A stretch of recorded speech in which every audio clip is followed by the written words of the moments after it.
used Elvira to be a help to you? When you were thinking something out, I mean. Every now and then, when she concentrated, but she didn't concentrate very often.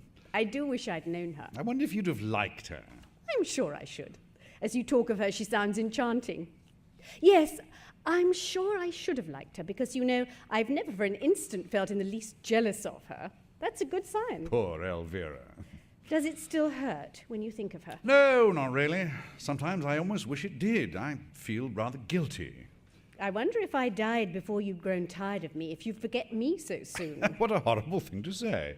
No, I think it's interesting. Well, to begin with, I haven't forgotten Elvira. I remember her very distinctly indeed.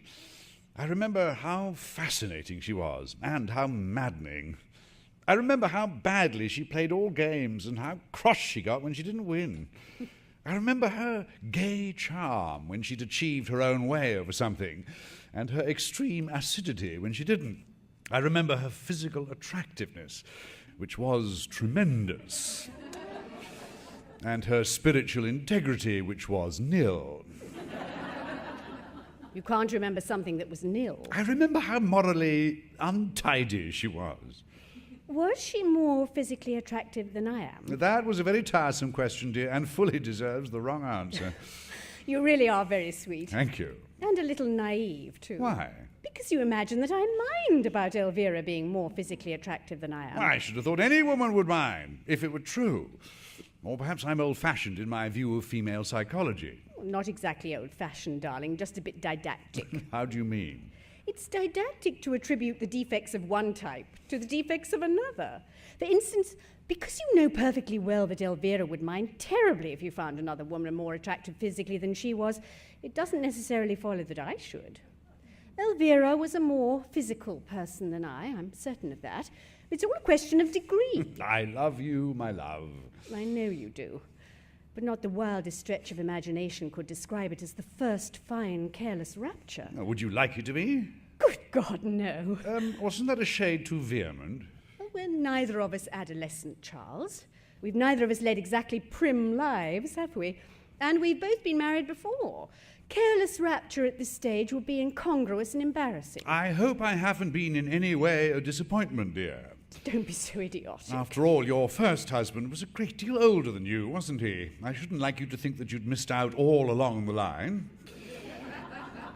There are moments, Charles, when you go too far. Sorry, darling. As far as waspish female psychology goes, there's a strong vein of it in you. I've heard that said about Julius Caesar. Julius Caesar is neither here nor there. He may be, for all we know. We'll ask Madame Arcati. Oh, you're awfully irritating when you're determined to be witty at all costs. Almost supercilious. That's exactly what Elvira used to say. I'm not at all surprised. I never imagined, physically triumphant as she was, that she was entirely lacking in perception. Darling Ruth. There you go again. As I think I mentioned before, I love you, my love. Poor Elvira. Oh, didn't that light comradely kiss mollify you at all? You're very annoying, you know you are. When I said poor Elvira, it came from the heart. You must have bewildered her so horribly. Don't I ever bewilder you at all? Never for an instant.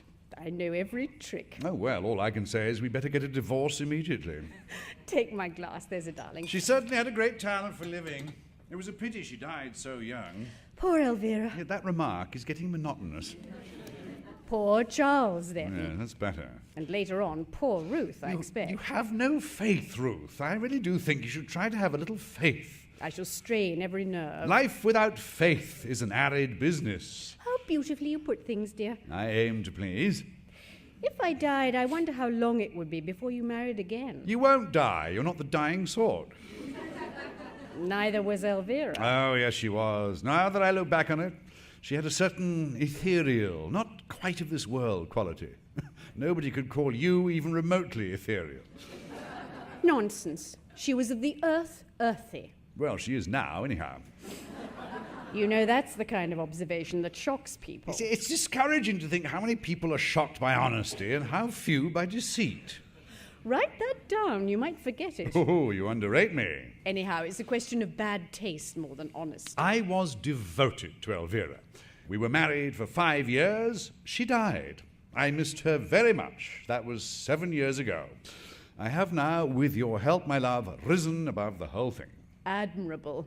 But if tragedy should darken our lives, I still say, with prophetic foreboding, poor Ruth. That's probably the Bradmans. It might be Madame Arcati. Oh, no, she'll come on her bicycle. She always goes everywhere on her bicycle. It really is very spirited of the old girl.